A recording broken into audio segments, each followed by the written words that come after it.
I'll never visit that fucking place again in my life। ये video save कर लेना, ये क्लिप सेव कर लेना और मेरे को भेजते रहना। आज की वीडियो में मैं लिटरली अपना एक्सपीरियंस, तुम लोगों को अगर पता है कि इतनी भीड़ हो रही है तो ये इलेक्ट्रिक बसें क्यों नहीं स्टार्ट थी। 6-6 महीने के बच्चे ठंड में ठिठुर रहे हैं, 6-6 साल के बच्चे ठंड में कांप रहे हैं, तब भी उनको नहलाया जा रहा है। क्यों? क्योंकि उनसे पूछो कि भाई क्यों कर रहे हो ये सब, उनका एक ही जवाब, भैया अमृत है, 184 साल बाद आया है, दोबारा नहीं आएगा, हम धन्य हो जाएंगे, हमारे पाप मिट जाएंगे। भाई मेरी हाथ जोड़ के विनती है, कसम से बता रहा हूँ। Hello everybody, what's up. तो फाइनली महाकुंभ ना आया है। I'll never visit that fucking place again in my life। ये वीडियो सेव कर लेना, ये क्लिप सेव कर लेना और मेरे को भेजते रहना ताकि मेरे को याद रहे। लिटरली मैं बता रहा हूँ, मैंने मौत अपने आंखों के सामने देखी है, वो है मौत और ये हूँ मैं। आज की वीडियो में मैं लिटरली अपना एक्सपीरियंस बताने वाला हूँ मौनी अमावस्या महाकुंभ का। और एक चीज, इसमें दोषी कौन है और फंसाया किसको जा रहा है, उसमें जमीन आसमान का अंतर है। और मेरी आवाज को थोड़ा सा इग्नोर करना, बिकॉज मेरे को फीवर हो रखा है, because I walk literally 60 kilometre, मतलब मैं 60 किलोमीटर पैदल चला हूँ। महाकुंभ के सैलाब में जो मौत का ढेर लगा है ना, उसने सबका दिल दहला दिया है। पर आज की वीडियो में मैं तुमको एक मेन रीजन बताने वाला हूँ इस सैलाब के आने का। गलती कहाँ पे हुई, कैसे हुई और कौन दोषी है और किसको दोषी बनाया जा रहा है, जानते हैं आज की वीडियो में। तो ये बात है 27 तारीख की रात को 10 बजे की। मैं अपने घर वालों के साथ वॉल्वो में बैठा हुआ था। वॉल्वो चलती है, 2 बजे करीब वो पहुंचती है फाफा मऊ बेला खचार, जो कि एक स्टेशन है जहाँ से आपको प्रयागराज कुंभ के लिए बसें मिलती हैं। वहां पे हम लोग देखते हैं कि सरकार का अरेंजमेंट कितना बढ़िया है। 50-60 बसें इलेक्ट्रिक वाली तो वहां पे थी, बाकी जो फ्री सेवा चल रही थी वो भी थी। तो फिर हम लोग एक बस में जाके बैठ गए जो कि इलेक्ट्रिक बस थी। बट थोड़ी देर बाद, एटलीस्ट 1.5 से 2 घंटे बाद, जब 4 बजा, तब वो बस वाला आके क्या कहता है, भैया ये बस अभी चार्जिंग के लिए जा रही है, अभी ये सारी बसें चलेंगी नहीं। And that was the turning point of the disaster. पहली गलती, ये जितने भी इलेक्ट्रिक बस वाले वहां पे थे ना, सबकी बसें चार्ज थी, लेकिन वो जाने को राजी नहीं थे। और क्यों राजी नहीं थे? और इसमें पब्लिक की गलती नहीं है। ये जितने भी बस वाले थे सबकी बसें चार्ज थी और सबने जानबूझ के, ये जो इलेक्ट्रिक बूथ के स्टेशन बने थे, सबने जानबूझ के प्लग कर रखा था ताकि लोगों को लगे कि इनकी बस चार्ज नहीं है। जब हम लोग पहुंचे हैं तो 2 बजे से लेके 4, 5, 6 बजे तक एक भी बस वाले ने अपनी बस नहीं बढ़ाई है। फिर हम लोग जैसे तैसे सरकारी बस लेके निकलते हैं प्रयागराज की तरफ। प्रयागराज पहुंचते हैं तो क्या पता चलता है कि एक जगह है सिविल लाइन करके, वहां हम लोग को जाना था। वहां पे सरकारी बस जा ही नहीं रही है, जबकि रूट वही है। सिविल लाइन नहीं जा रही, एक अनजान शहर में मैं, मेरे घर वाले, हम लोग एक जगह पे रुके। अब क्या किया जाए, भैया टेम्पो बुक किया। टेम्पो आई थिंक 5 या 6 किलोमीटर पे हमारा घर था। टेम्पो बुक किया। कितने पैसे लोगे? 350। एक भी टेम्पो वाला वहां पे मौनी अमावस्या के दिन चल नहीं रहा था। ये मैं 28 तारीख की बात बता रहा हूँ। और जो लोकल्स थे वो अपनी बाइक और स्कूटी लेके लोगों को छोड़ने जा रहे थे, वो भी 4 से 5 किलोमीटर के 500 रुपए ले रहे थे। हजार रुपए तक लिया है एक आदमी से। घर पहुंचे, खाना पीना, हंसी मजाक, भक्ति की बातें, ये सब हुई। फिर उसके बाद रात को 12 बजे हम लोग कुंभ के लिए निकल गए। कीड़गंज से लेके कुंभ स्थल तक एटलीस्ट 5-6 किलोमीटर होगा, वो भी पैदल। तकरीबन 1 बजे हम लोग महाकुंभ पहुंच जाते हैं और संगम की तरफ स्नान करने के लिए निकल रहे होते हैं। और उस समय मैं बता रहा हूँ, मेरे को ये फील हुआ है, मैंने जितनी साधनाएं करी है ना, मैंने जितना ध्यान किया है, उसका फल मेरे को मिल गया। क्योंकि वहाँ पे एक फेक अनाउंसमेंट होती है कि आप लोग घाट खाली कर दीजिए क्योंकि नागास तैयार हो रहे हैं। तो ऑब्वियस सी बात है, हम सब नागास को देखने साइड में रुक गए और 2 या 3 घंटा हम लोग आराम से रुके रहे। And that was the best part of our journey. क्योंकि भाई उसी टाइम पे 2 से 2.5 के बीच में ये कांड हो गया। इस कांड का सबसे बड़ा दोषी जो है ना, उसको मैं एंड में बताऊंगा कि कौन है। बट अभी के लिए तुम इतना समझ लो कि जितना भी कांड हुआ है ना, इसमें ना ही प्रशासन की गलती है, ना ही सरकार की गलती है, किसी एक आदमी की गलती नहीं है। उल्टा अगर ये लोग ना होते तो ये आंकड़ा लाख के पार जाता। 3 घंटे बाद नागास तो आए नहीं, तो सबने डिसाइड किया कि भाई अब नहा के फटाफट घर चलते हैं। And then the darkest phase comes. हम लोग जाने लगे और उसके बाद जो भगदड़ आई है ना, लिटरली हम लोग 12 लोग थे, मैं मम्मी पापा अलग और बाकी के लोग अलग, हम तीनों अलग हो गए, सब ये लोग अलग हो गए, सब बिछड़ गए। कोई बात नहीं, हम लोग ने कहा कोई बात नहीं, अपना नहाते हैं, कपड़े हम लोगों के पास थे, नहा के घर की तरफ निकलते हैं। तो हम लोग बढ़ने लगे संगम की तरफ। और दूसरी चीज जिसमें मैं खुद को भी बेवकूफ कहूंगा, दूसरी चीज जो सबसे बड़ी गलती थी दूसरी, वो ये थी कि इन लोगों ने अनाउंसमेंट कर दी थी 4 बजे कि अमृत स्नान शुरू हो गया है, आप लोग जाके संगम में नहा सकते हैं। 15 घाटों में सब लोग सिर्फ संगमी घाट पे नहा रहे थे और किसी घाट पे कोई था ही नहीं। तो फिर हम लोगों ने डिसाइड किया कि चलो कोई बात नहीं, हम लोग अपना सामान हमारे पास है, हम लोग नहा के घर की तरफ निकलते हैं। संगम की तरफ हम लोग बढ़ रहे थे और बढ़ भी नहीं रहे थे, पीछे से इतना धक्का आ रहा था, इतना धक्का आ रहा था, बिकॉज जिस टाइम पे हम लोगों ने नहाया है उस टाइम पे एटलीस्ट 10 करोड़ आदमी वहां पे था घाट पे। पीछे से धक्का आ रहा था, ठीक है भाई कोई बात नहीं, हम लोग तो आगे ही बढ़ रहे थे। बट जब हम लोग वो घाट के डोर की तरफ पहुंचे, बैरिकेटिंग की तरफ, वहां पे 3 तरीके के रास्ते थे, एक उधर जा रहा था, एक इधर था हम लोग के पीछे, और एक राइट की तरफ जा रहा था। एंड देन जो वहां पे हुआ है ना, तीनों तरफ का धक्का हम लोगों की तरफ। तुम सोच सकते हो क्या हालत रही होगी मेरे घर वालों की। पापा के कंधे से बैग छूट रहा है, दबाव की वजह से मेरे पैर आसमान में उठ रहे हैं, और मम्मी तो लिटरली एक बार को गिरने वाली थी। ये जो पब्लिक है ना भोसड़ी की, मैं बताऊंगा एंड में, पब्लिक की भी गलती नहीं है, बस रुक जाओ बस। लिटरली मौनी अमावस्या के दिन हमने ये डिसाइड किया था कि सब लोग मौन रह के स्नान करेंगे, और I was in a rage, I was literally in a rage. मैंने कहा ऐसी तैसी में भाड़ में गए, पुलिस वहां पे थी, मीडिया वाले वहां पे थे, मैंने लिटरली वहां पे माँ बहन गरियाना शुरू कर दिया, और लिटरली माँ बहन मैंने चिल्लाना शुरू कर दिया। वो था हमारा नियर डेथ एक्सपीरियंस कि अगर हम लोग 5 मिनट वहां से ना निकल पाते ना, तो शायद मैं ये वीडियो ना बना रहा होता। आई वॉज इनटू फ्यूज भाई, आई वॉज लाइक कि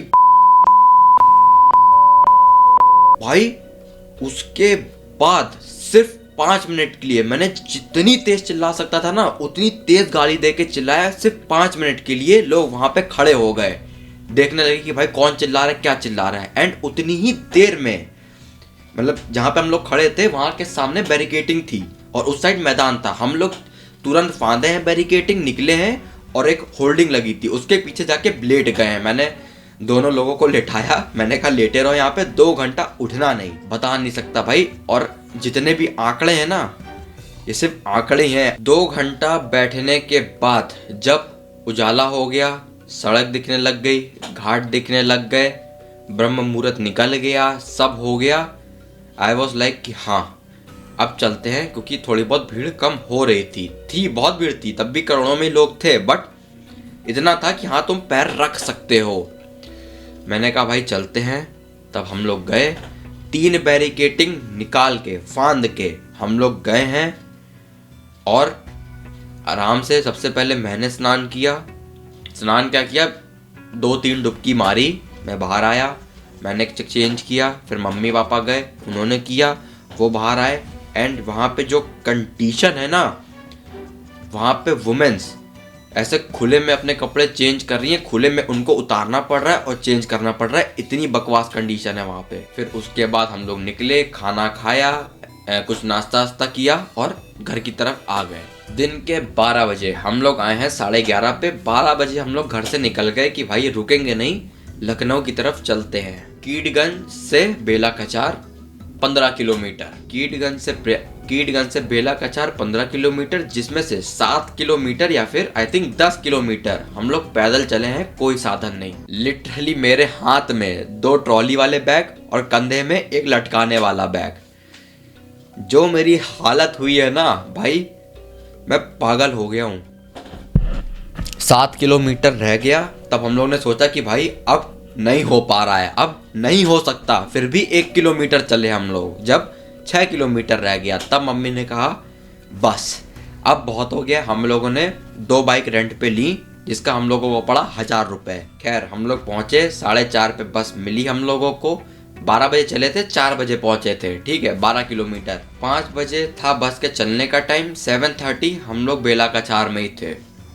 driver ghost driver got so fused कि वो पागल हो गया था। सही बता रहा हूँ कसम से। उसने बैक करी गाड़ी और दूसरे रास्ते से उसने कहा ऐसी की तैसी सामने जो आता है मैं उड़ा दूंगा। वो जो भगा के गया है ना, पर वहां पे भी जाम। फिर उसके बाद जैसे तैसे कंडक्टर बाहर गया, सबको निकाला निकूला, हम लोग निकले बेला कचार से निकले। फिर उसके बाद मैं सो गया था। उसके बाद की जर्नी मेरे को पता नहीं है। 12:30 पे मेरे को क्या पता चलता है, हम लोग अभी प्रयागराज भी क्रॉस नहीं किए हैं भाई। 11:30 पे हम लोग को ये पता चला कि हम लोग प्रयागराज भी क्रॉस नहीं किए हुए हैं। आई गॉट सो फ्यूज्ड कि भाई मैं क्यों आ गया यहाँ पे, क्यों आ गया। मैं उस तरीके का बंदा हूं ना कि भाई मैं सह लेता हूँ। मैं तुम समझ लो चाहे जितनी भी परेशानी हो, आई was in my own thoughts कि भाई मैं अपने मजे में हूँ, मैं सह लूंगा। बट उस मूवमेंट पे मेरे को लग रहा था कि वाई आई वॉज हियर, मैं क्यों आ गया यहाँ पे। मम्मी की पीठ दर्द कर रही, जुकाम हो रखा है, खाने को नहीं है भाई। सुबह 8 बजे 10 बजे हम लोग पूड़ी खाए थे और रात का बज रहा था 12:30 पागल हो चुके थे भाई, लिटरली पागल हो चुके थे।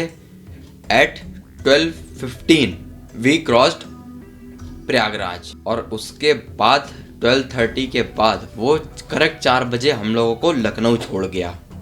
करेक्ट 4 घंटे में उसने लखनऊ छोड़ दिया हम लोगों को। अब सबसे पहले आते हैं कि इसमें गलती किस चीज़ की है। देखो, गलती ना ही सरकार के किसी आदमी की है, ना ही पुलिस की है। प्लीज़ प्लीज़ मेरी हाथ जोड़ के विनती है, इन लोगों को प्लीज़ चिल्लाना बंद कर दो भाई। क्योंकि अगर ये लोग ना होते ना तो ये आंकड़ा जो मौत का है ये सही में लाख के पार पहुंच जाता। प्लीज़ इसीलिए इन लोगों पे चिल्लाना बंद करो। गलती नंबर 1, बस ड्राइवर्स। भाई तुम लोगों को अगर पता है कि इतनी भीड़ हो रही है तो ये इलेक्ट्रिक बसें क्यों नहीं स्टार्ट थी, ये क्यों नहीं चार्ज कर रही थी। लिटरली एक भी बस वाला ना वहां से हिलने को राजी नहीं था 6 बजे से पहले। जब वो उजाला हो रहा था तब ये लोग बढ़ रहे थे।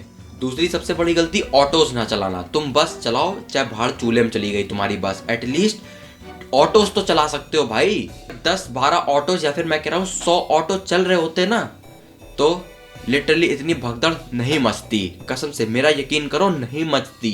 बेला कचार से एटलीस्ट जितना दिन का ये त्योहार बचा है ऑटोज ऑन कर दो और उनको चलाने का परमिशन दे दो भाई, वरना मैं कसम से बता रहा हूँ ना, ये जितने लोग आए हैं ये दोबारा नहीं आएंगे। तीसरी और सबसे बड़ी गलती, ये जो तुम लोगों ने हवा बना दिया ना महाकुंभ का, ये सबसे बड़ी गलती थी। एक बार ये वीडियो देखो। सबको सबकी अपनी अपनी आस्था है, केवल हिंदू धर्म में ये दिखता है। हज यात्रा भर से या फिर उनकी चर्च वालों की कौन सी सिटी, वेटिकन सिटी, वहां भी तो लोग जाते हैं। तो क्या गरीबी मिटती है? हाँ। और कोई खुजली? यही उपाय है, हर हाल में भारत हिंदू राष्ट्र हो गए। हमने तो डुबकी लगा ली, यहाँ बीमारियां दूर होती हैं। और जो कह रहे हैं कि यहाँ बीमारियां फैल रही, यहाँ आनंद देखो तुम, हर जगह हिंदुत्व का उत्साह देखो तुम, हिंदुओं के प्रति उत्साह देखो तुम।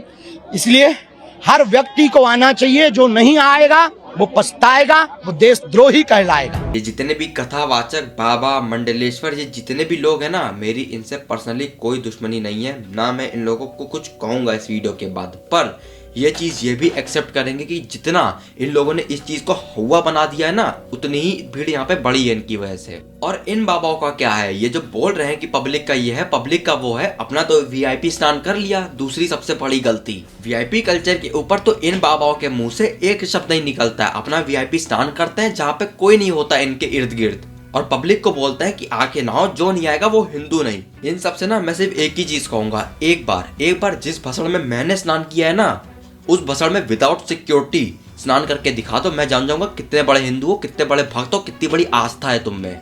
असली आस्था, असली हिंदू, असली पूजा करने वाले मैं देख के आया हूँ कि कौन होते हैं। इतने इंसिडेंट के बाद, इतने बड़े इंसिडेंट के बाद भी आदमी ना इतनी आस्था है उसमें कि वो जा रहा है और स्नान कर रहा है।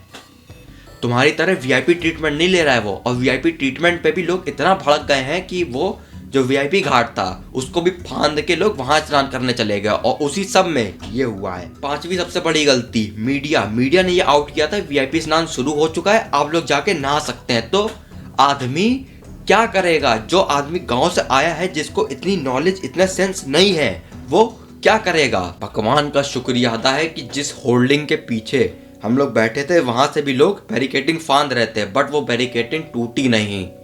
बहुत बड़ी कृपा है, ध्यान करना सफल रहा। मैं सरकार से सिर्फ एक ही चीज रिक्वेस्ट करूंगा कि जितने भी दिन बचे हैं ना, आप ये वीआईपी ट्रीटमेंट हटा दिए। वहाँ पे ये जितने भी मंडलेश्वर बाबा कथावाचक वहाँ पे डेरा जमा के बैठे हैं ना, एक बार उनके स्थान से ये वीआईपी सिक्योरिटी हटा दीजिए। ये दिखेंगे नहीं पूरे कुंभ में, मेरे से लिख के ले लो। 6-6 साल के बच्चों को 6-6 साल के बच्चे वहाँ पे रो रहे हैं, उनको नहलाया जा रहा है, पूछा जा रहा है क्यों भैया, अमृत है, दोबारा नहीं मिलेगा। तो यही था मेरा एक्सपीरियंस महाकुंभ 2025 का। स्नान तो ठीक हो गए, but I face near death experience. मैंने एक्सपीरियंस किया है कि हाँ, अगर वो 5 मिनट में गाली गलौच ना करता तो आज ये वीडियो ना बन रही होती। That's it for today। Please ऐसे लोगों की बातें मत सुनो, ये तुमको आस्था के नाम पे गुमराह कर रहे हैं। और अगर ये वीडियो अच्छी लगी हो, अगर इस वीडियो से कुछ इन्फॉर्मेशन मिली हो, तो प्लीज़ महाकुंभ का प्लान स्किप कर दो। कोई ज़रूरत नहीं है, कोई अमृत नहीं है वहाँ पे, और कोई अच्छा मुहूर्त नहीं है। ये नदियाँ हमारी देवियाँ हैं, ये संगम हमारी आस्था है, ये नदियाँ हमारी देवियाँ हैं, ये संगम हमारी आस्था है। ये साल भर रहेगी, कभी भी जाके नहा सकते हो, ठीक है। बट अभी मत जाना। मिलता हूँ अगली वीडियो में। बहुत बहुत धन्यवाद।